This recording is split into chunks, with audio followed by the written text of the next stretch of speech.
Bem, houve uma sugestão aqui no canal de fazer vídeo sobre Thomas e seus amigos, e eu achei que esse nome combinava bastante com o tipo de vídeo que eu tinha feito anteriormente sobre Madeline, as Trigêmeas. Então agora com vocês, Thomas e seus amigos. Thomas e seus amigos é uma adaptação dos livros infantis britânicos chamados The Royal Series, criados pelo reverendo anglicano Hubert Ewell. A série contém 42 livros, sendo o primeiro deles publicado em 1945. A história começa nos anos 40, quando seu filho Christopher pega sarampo, e os personagens que tornariam o reverendo famoso foram criados em 1943 para entreter o filho durante a doença, que foram publicados inicialmente em 1946, mas o primeiro de todos foi publicado em 1945, e quase todas as histórias foram baseadas em eventos da vida real. Na verdade, o reverendo era um entusiasta ferroviário e queria que suas histórias fossem as mais realistas possíveis. O trabalho parecia tão minucioso, os caracteres das locomotivas eram quase todos baseados em classes reais de locomotivas e algumas das ferroviárias próprias, baseadas diretamente em linhas reais das Ilhas Britânicas. E é curioso dizer que foi somente por causa da persistência de sua esposa Margaret que o reverendo Wilbert ofereceu seus rascunhos para um editor, e seu primeiro livro foi publicado. No Natal daquele ano, ele fez um trem de madeira para o seu filho, que o batizou como Thomas, e por persistência do menino que queria saber mais histórias sobre o Thomas, que o pai passou a escrever sequências, escrevendo até a 26ª edição, e mais tarde o próprio filho assumiu as histórias. Então chegamos ao ponto que temos que falar de Brit Allcraft, uma escritora, diretora e dubladora britânica que também era uma produtora de TV. Ela que é a criadora da série Thomas the Tank Enigma and Friends, que mais tarde seria só Thomas e seus amigos. Ao fazer um documentário de trens a vapor britânicos em agosto de 1979, Brit Allcraft conheceu o reverendo Wilbert, e ela disse: "Realmente não demorou muito para eu ficar intrigada com os personagens, as relações entre eles e a nostalgia que eles me invocam." Ela disse que queria dar vida a essas histórias. Ela trabalhou para convencer o reverendo de que poderia, com financiamento, converter as histórias em um programa de televisão de sucesso. Seus esforços foram bem-sucedidos e ela comprou os direitos televisivos dos editores de The Royal Series a um custo de 50 mil libras, 75 mil dólares americanos na época. Mas ela ainda tinha que levantar dinheiro para financiar a produção, e fez um acordo para garantir certos direitos por meio de seus então diretores Kane e Ward. Já em 1980, ela cofundou a Brit Allcraft Railway Productions, conhecida internacionalmente como The Brit Allcraft Company, isso em parceria com seu marido, também produtor de televisão. E demorou 4 anos para que ela conseguisse levantar o financeiro necessário para criar a primeira série de 26 episódios em colaboração com David Mitton, o que conhecemos hoje como Thomas e seus amigos. O sucesso da série no Reino Unido e a campanha de marketing que Allcraft vinha organizando desde 1983 logo levaram a um maior sucesso em outras partes do mundo. Na verdade, a série tornou-se um sucesso instantâneo, e após alguns meses da estreia, 8,5 milhões de pessoas assistiam Thomas na TV. Agradava crianças e adultos. Havia mais pessoas vendo esses trens do que os canais de programas esportivos. Eu imagino que além dos pais das crianças, havia alguns colecionadores de trem com a TV ligada.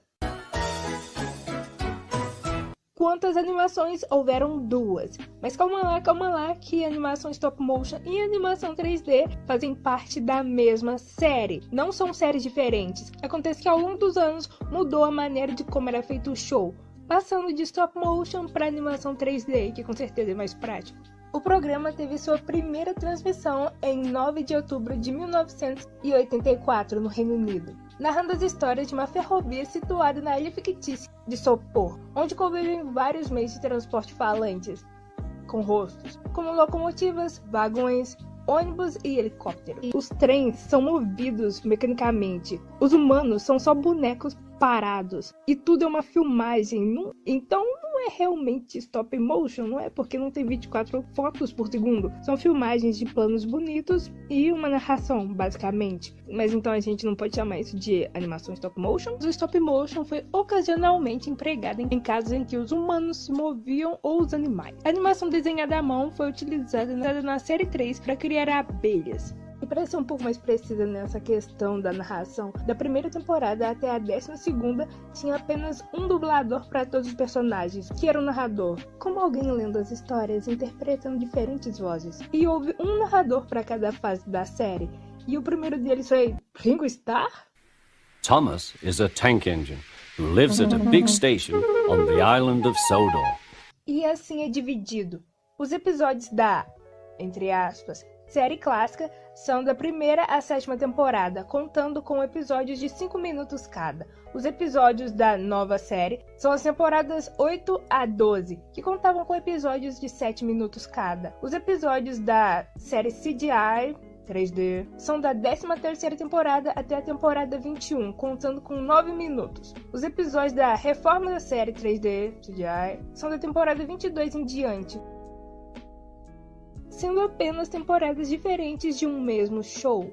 Também tiveram alguns especiais e filmes. O primeiro episódio especial foi de 1993, chamado Thomas and the UK Trip. Depois tiveram coisas como Thomas e a Ferroviária Mágica em 2000, Chamando Todas as Locomotivas em 2005, A Grande Descoberta em 2008 e por aí vai, sendo praticamente um em cada ano. O último foi em 2018, chamado Um Grande Mundo de Aventuras. Tudo de acordo com a Wikipedia. Então, recapitulando, o reverendo Wilbert criou os personagens e as histórias nos livros, e Al Craft criou a adaptação à série de TV. No começo era uma obrigação contratual que a série só pudesse adaptar histórias que apareciam impressas. Por isso, o último livro foi escrito especialmente para ser adaptado para a série, escrito por Christopher Andrew, e mais tarde outras pessoas escreveram histórias para a série. O filme Thomas e a Ferrovia Mágica foi escrito e dirigido por Briggs, e lançado no ano de 2000. Ela também fez a voz de uma das personagens. No entanto, o fracasso na bilheteria fez com que ela renunciasse ao cargo de vice-presidente da empresa no mesmo ano e deixasse de trabalhar com a indústria do entretenimento desde então. Mas apesar desse último fracasso, é impossível negar a importância que essa mulher teve para a franquia. Nos anos 50 já havia tido uma tentativa de fazer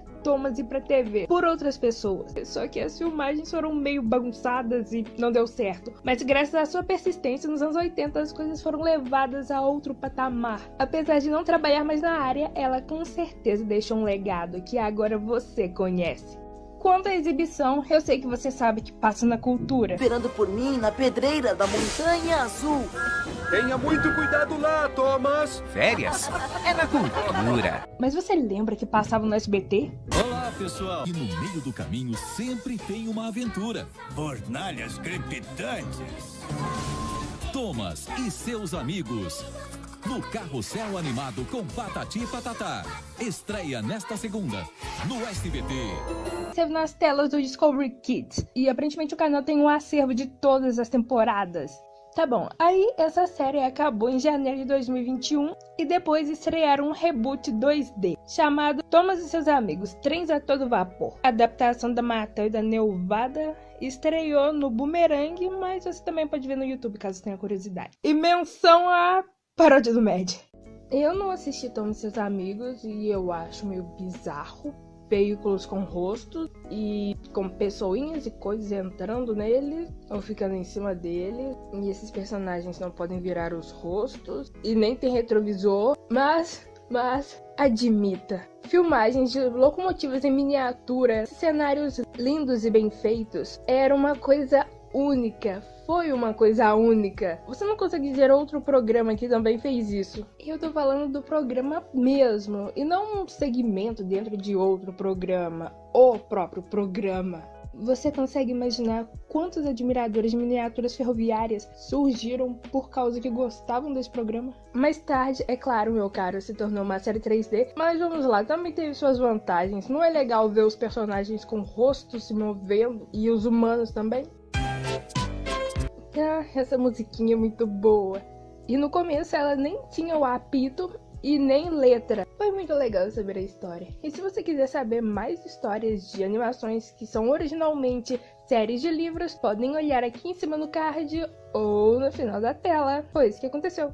Só isso. Mais nada.